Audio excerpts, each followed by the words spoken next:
Welcome to my very first recording for Level 2. This is the Achievement Standard Internal Assessment 91172 for Atomic Physics and Radioactivity. Please remember that this will be an internal assessment and it will be written in week 4 of term 1. So best we get started, eh? So we're going to look at the models of the atom. My suggestion is that you only copy what's in orange boxes so that you don't need to write everything down, meaning that you pause the video or the clip and then copy down what you need to and then continue watching it. So very early on, the ancient Greeks questioned what was matter. And so they thought, people like Democritus thought that matter could not be divided indefinitely. So, for example, hitting a stone, you would only eventually get sand and dust, but they thought that that was the smallest thing that there could be. And so this led to the idea of atoms being in a void. Whereas Aristotle later looked at this and said, no, he thought that matter was made up of 4 elements. In inverted commas, those aren't the true elements we refer to in chemistry, but he called these elements earth, fire, water, and air. And believe it or not, that theory persisted for 2,000 years until along came the English chemist, John Dalton, and he looked again at this proposal that matter can't be broken down into smaller units. And he said, hold on, looking at experimentation, it would seem that matter is actually made up of atoms. They didn't really know what these atoms were, but he, with further experimentation, realized that these atoms of an element were identical. Now, just a reminder here, an element is something like oxygen or nitrogen.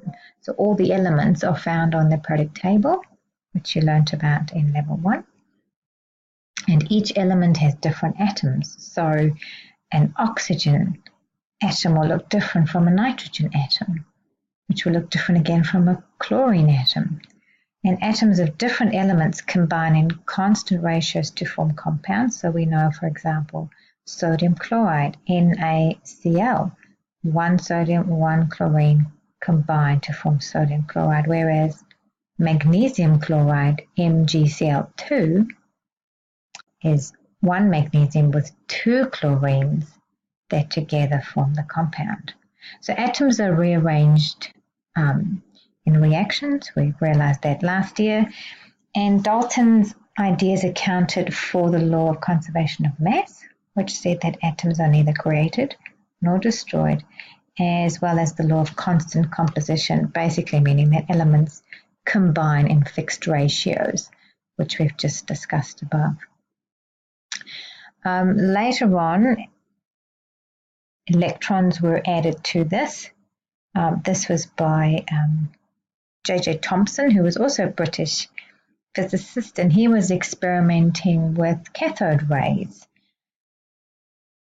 And he discovered these electrons. They didn't call them electrons at first, they called them cathode rays.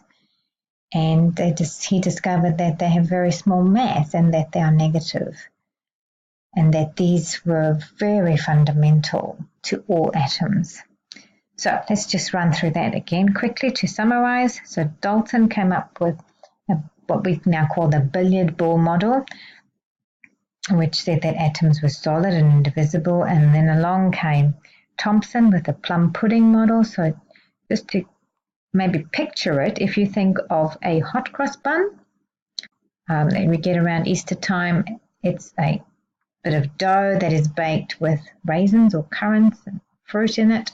So each one of those bits of fruit might be the negative electron, and the actual base of the dough will be the positivity or the positive framework. And so that structure was thought, or that's possibly what an electron looks like, or rather an atom looks like. And then, of course, after that, in around about 1908, along came Rutherford, and he was a fantastic New Zealander, brilliant mind, and he did further testing and came up with what we now know as the basis of our understanding of what atoms look like. So atoms are considered to be mostly empty space, and they have negative electrons which orbit a positive nucleus. But we're going to look at the Rutherford model in a lot more detail in the next lessons.